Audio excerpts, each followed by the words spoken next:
MBN 마라톤 세 줄 요약. 코스가 너무 좋았다. 그리고 날씨가 좋았다. 그리고 마지막으로 짐 찾기가 이벤트였다. 일단 도착을 했는데 물품 보관차가 한참 뒤에 왔고요. 물품 보관차가 왔는데도 짐을 찾는데 너무 오래 걸려서 너무 정말 추웠습니다. 67번이 진짜 손에 에너지젤 드는 것도 힘들던데. MBN 마라톤 하프 코스를 참가하기 위해 광화문에 나왔습니다. 짐을 맡길 때 시간이 너무 오래 걸리더라고요. 이때 알아봤어야 됩니다. 순서대로 짐을 넣지 않고 섞어서 막 넣어놨더라고요. 그래서 나중에 짐을 찾을 때 1시간 정도 걸렸습니다. 아무래도 하프 인원만 19,000명이 넘는데 차가 32대라서 인원도 차량도 부족했던 것 같아요. 방금 보였던 건물에서 화장실을 이용했습니다. 대회장 근처의 화장실은 사람이 너무 많아서 줄이 너무 길거든요. 그래서 약간 몸풀기 할 때 한 몇백 미터 정도 나와서 좀 먼 곳의 화장실을 이용하는 편입니다. 그렇게 1, 2km 정도 몸을 풀고 대회장으로 돌아왔습니다. A그룹으로 출발했고요. 사람이 정말 많았습니다. 아무래도 날씨와 코스가 좋다 보니 참가자가 많았던 것 같아요. 코스는 동아 마라톤 코스와 정말 유사합니다. 10km 코스와 하프 코스가 있었는데요. 페이스메이커도 정말 많았습니다. 매번 열정적으로 페이스메이킹을 해주시면서 볼 때마다 환하게 웃으면서 맞아주시는 연치광의 영주님입니다. 춘천 마라톤 이후에 장경인대 회복을 위해서 최대한 많이 달리지 않았고요. 그래서 마일리지도 부족하고 훈련도 부족해서 PB는 어려울 것 같다고 생각했어요.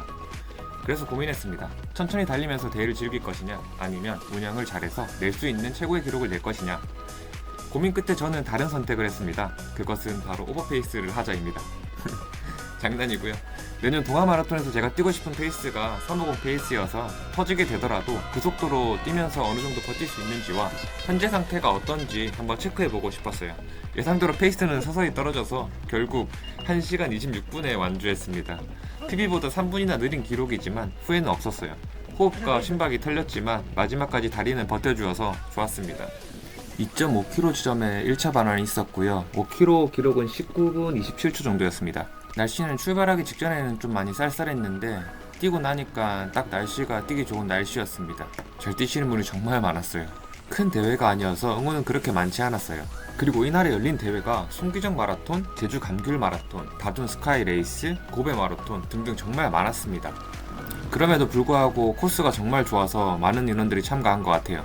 다만 서울 시민이라고 하면은 주말마다 대회가 너무 많이 열려서 불편함이 좀 많을 것 같다는 생각이 많이 들었습니다. 아무리 미리 공지를 한다고 해도 모든 분들이 그 공지를 볼 수 있는 건 아니고, 그리고 근처에서 살고 있거나 자영업을 하시는 분들은 정말 피해를 많이 입을 것 같아요. 특히나 어르신분들이 길을 건널 때 시간이 많이 걸린다는 게 조금 신경이 쓰였습니다. 그리고 이 대회에서 좋았던 점은 2.5km마다 급수대가 있어서 그 부분은 좋았던 것 같습니다. 급수대가 길기도 하고 포칼이랑 물이 잘 나눠져 있어서 정말 좋았습니다. 그리고 영상에서 보시면 확인할 수 있듯이 처음 급수 테이블부터 마지막 급수 테이블까지 25개의 테이블이 있습니다. 그만큼 스태프분도 많다는 뜻이겠죠? 그리고 그룹도 A그룹부터 H그룹까지 8개의 그룹을 나눠서 출발 시간을 다 달리해서 나름 쾌적했다고 생각했습니다.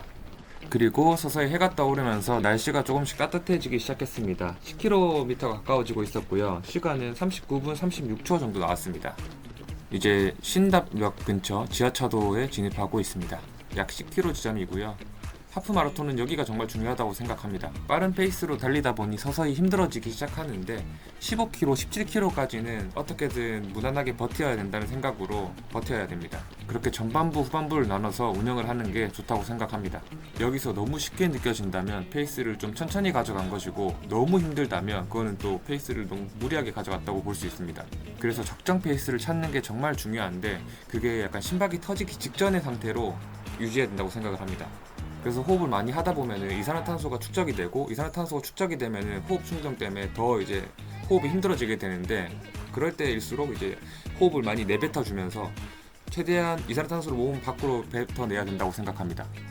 물론 정답은 없습니다. 호흡 같은 경우나 케이던스 같은 경우에는 각자의 스타일마다 다를 수 있기 때문에, 누구는 호흡을 한 번씩 들이마시고 한 번씩 내뱉는 사람이 있고, 누구는 두 번씩 들이마시고 두 번씩 내뱉는 사람, 한 번 들이마시고 두 번 내뱉는 사람, 다 다양하기 때문에 그건 각자의 스타일에 맞게 하면 됩니다. 그리고 코스를 뛰다 보면 오르막이 있고 내리막이 있습니다. 오르막 내리막 같은 경우에도 물론 스타일마다 다르겠지만 저 같은 경우에는 짧은 오르막이면 페이스를 유지하는 편이고 긴 오르막이면 페이스를 살짝 낮춥니다. 그리고 경사가 심하면 케이던스를 올리고 전발로 올라갑니다. 반대로 내리막 같은 경우에는 신나게 달려서 데미지를 쌓는 것보다는 밀렸던 페이스를 조금 회복하고 호흡도 어느 정도 회복하면서 내려갑니다. 그래서 페이스를 5에서 10초 정도는 내리고 올리는 식으로 평균 페이스를 맞추는 편입니다. 그리고 코스를 뛰다 보면 체감이 되지 않을 정도로 완만한 경사가 있을 때가 있습니다. 그럴 때는 페이스가 밀려도 어느 정도는 인지를 하는 게 좋습니다. 그래서 컨디션에 따라서 페이스를 조금 낮춰가거나 아니면은 그걸 버텨서 유지를 하거나 그 차이인데, 사실 훈련이 잘 됐으면 상관없지만 훈련이 잘 안 됐으면 그 상태도 정말 힘들 수 있습니다. 그래서 인지만 하고 있으면 됩니다. 괜히 컨디션이 안 좋아서 페이스가 밀리는 건가 그런 오해를 하거나 오늘 상태가 안 좋은 건가 라고 오해하지 말고 완만한 경사가 진행되고 있구나 생각하면 마음이 더 편할 수 있습니다. 레이스를 하면서 힘들고 지칠 때마다 부정적인 생각이 들곤 합니다. 예를 들면 지금도 힘든데 남은 거리는 어떡하지? 정말 너무 힘들어서 잠깐 멈추고 싶은데? 사람들이 자꾸 추월해서 나만 뒤처지는 것 같은데? 이미 PB는 힘들 것 같은데 그냥 대충 완주만 할까? 이런 부정적인 생각들이 앞을 가로막을 텐데요. 그럴 때마다 가능한 긍정 회로를 돌려야 됩니다. 이때까지 열심히 훈련했던 순간들, 끝이 나고 아쉬워하는, 실망하는 그런 순간들, 몇 초 차이로 단위가 바뀌어서 안타까운 순간들, 마라톤은 원래 힘든 거예요. 끝나면 힘들지 않습니다. 부상이 아니라면 그냥 죽어라 뛰면 됩니다.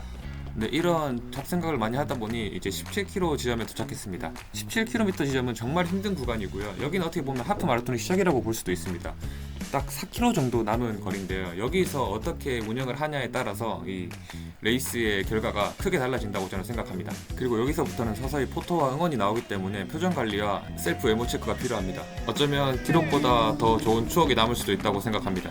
그렇기 때문에 몸과 마음은 지쳐서 무너져 내린 상태일지라도 서비스업 직원처럼 표정은 밝고 해맑게 하는 걸 추천드립니다. 그리고 마지막 급수대가 나왔고요. 역시나 정말 길게 이어져 있어서 물을 마시기 정말 쉬웠습니다. 여기서 만약 체온이 올라서 몸에 열이 찼거나 아니면 그냥 힘들어서 정신이 지쳐 있다면 물을 머리에나 아니면 몸에 뿌려서 잠깐이나마 다시 각성을 하는 것을 추천드립니다. 그리고 잠실 타워가 가까워지면 가까워질수록 끝이 다가오고 있다고 생각하시면 되는데요. 3km 정도 남은 시점에서는 TT를 한다고 생각하시면 됩니다. 약 트랙 8바퀴 정도 되는데요. 여기서부터는 그냥 거품 물고 달리면 됩니다. 괜히 체력을 조금 남겨두고 끝까지 최선을 다하지 못했다는 아쉬움을 남기지 말고 그냥 100%가 아닌 200%까지 다 쓰고 장렬히 전사하면 됩니다. 완주를 하고 웃으면서 걷고 있다? 그러면 한 90% 정도 쓴 겁니다. 완주하고 그냥 쓰러지면 됩니다. 장난이고요. 건강을 생각해서 적당히 뛰시는 걸 추천드리겠습니다. 어차피 뭐 그렇게까지 죽어라 해, 죽이면 되는 걸이라고 생각하는 사람이 있고, 어떻게든 자신의 한계를 뛰어넘고 조금이라도 성장하려는 사람이 있습니다.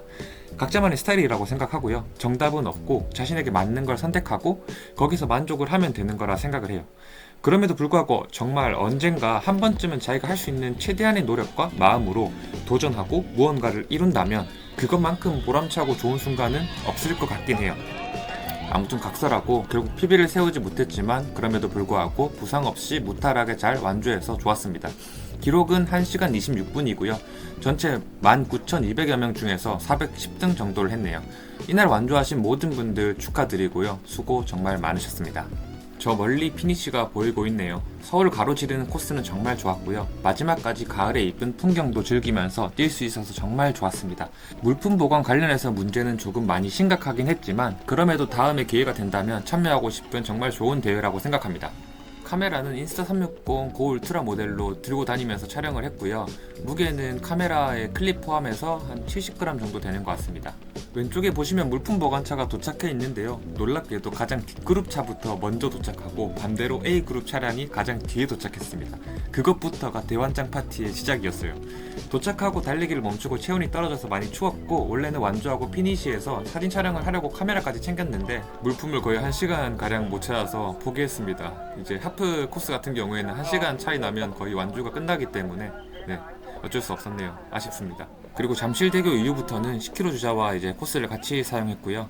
그래도 뭐 크게 병목을 느끼진 않았습니다. 긴 영상 시청해주셔서 정말 감사합니다. 그럼 오늘도 좋은 하루 되세요.